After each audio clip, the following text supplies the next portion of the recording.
Copenhagen, it's the final day of negotiations, but behind closed doors, negotiators are still struggling to work out the details of a climate deal.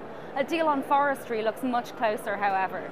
Known as REDD for reducing emissions from deforestation and forest degradation, this could be the most successful outcome of the Copenhagen climate talks. If it is passed, it will provide a financial means for nations to protect their forests rather than destroying them. REDD is a huge issue here. Deforestation accounts for up to 20% of world emissions, so designing a system that addresses that is really the low-hanging fruit here. It's something that has to be done in Copenhagen. That was Sananda Cray, a journalist who this week received an Earth Journalism Award here in Copenhagen for her expose of disturbing practices among those receiving money to protect forests in Papua New Guinea. Ensuring that the money ends up in the right hands is one of the most challenging aspects of REDD. Another really contentious issue is how to preserve the rights of indigenous peoples who live in forests and who want to remain there. No rights! No rights! No rights! No rights! No rights! No rights! No rights! Respect indigenous people's rights! Respect indigenous people's rights! Arguably the biggest issue for REDD, though, is ensuring that the carbon actually stays locked up in the forests. And that means that governments will have to be honest about the extent to which they're logging and burning trees. And that might be a big ask.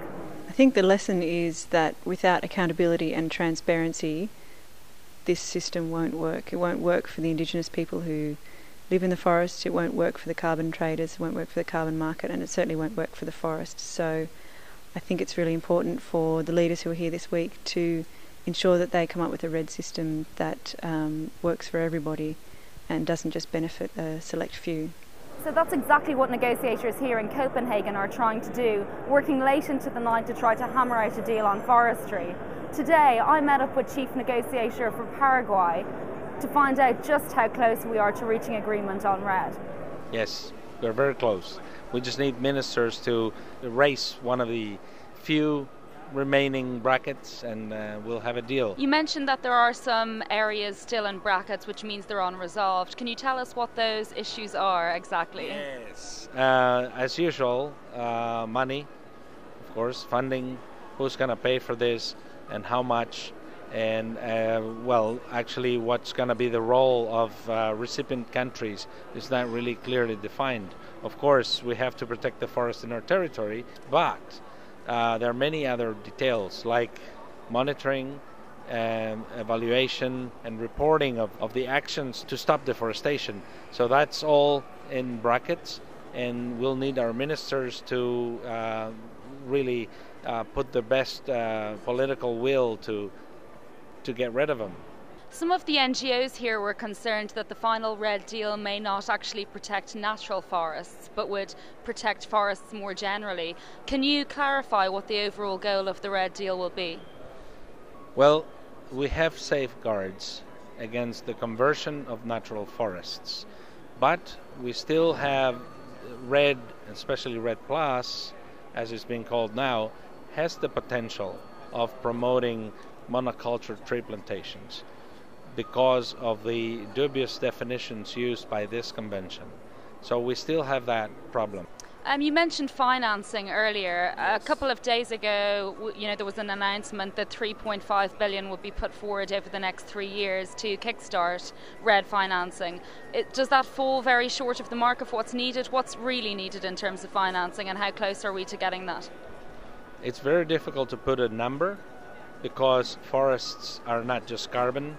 Forests are a incredible wealth of different values. So it's very, very difficult. That's a very tricky territory. We, of course, think that we need much more than that, in the order of about 10, 15 times more, just to get started. But to hazard a guess, you're saying maybe 30 billion a year? Is that the sort of financing we're talking about? Well, yes, that's getting closer. Yes, okay. Much closer. So you mentioned the importance of forests. Can you tell us a bit about how important forests are in Paraguay and why you're so keen to protect them? Yes, well, Paraguay used to have very exuberant and lush subtropical forests. From the almost 9 million hectares we used to have 50 years ago, we have scattered patches adding up to about 700,000 hectares now. So that's tremendous loss. So if we don't see an overall climate deal agreed here in the next couple of days, where does that leave the REDD deal? Do we need an overall, agreement from COP15 for REDD to get kick-started? The agreement here is not going to be enough. We know that. But the national processes will not get started without an agreement at this level. So we do need the highest level of political commitment to back the REDD efforts. So I hear that you were up late last night negotiating. Can you tell us a bit about that? Has it been a long haul, and do you think it's over just quite yet, or do you expect another all-nighter this evening? As you can see it from my face, yes, we were really until very early this morning in the negotiating room until about 4:30. That's late enough, and it's the second time in a row, or actually the third.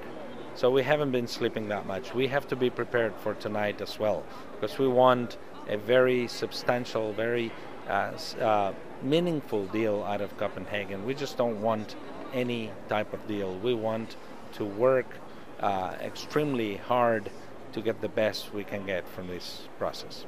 We're still waiting to get the final word on REDD. Today is the official deadline by which world leaders must agree to a climate deal here in Copenhagen. But talking to anyone here, it seems that might be postponed by a day or two. Once that happens, we'll be back with a video giving an assessment of what's been agreed here at COP15. In the meantime, I'm off to do some star spotting now that Obama's arrived.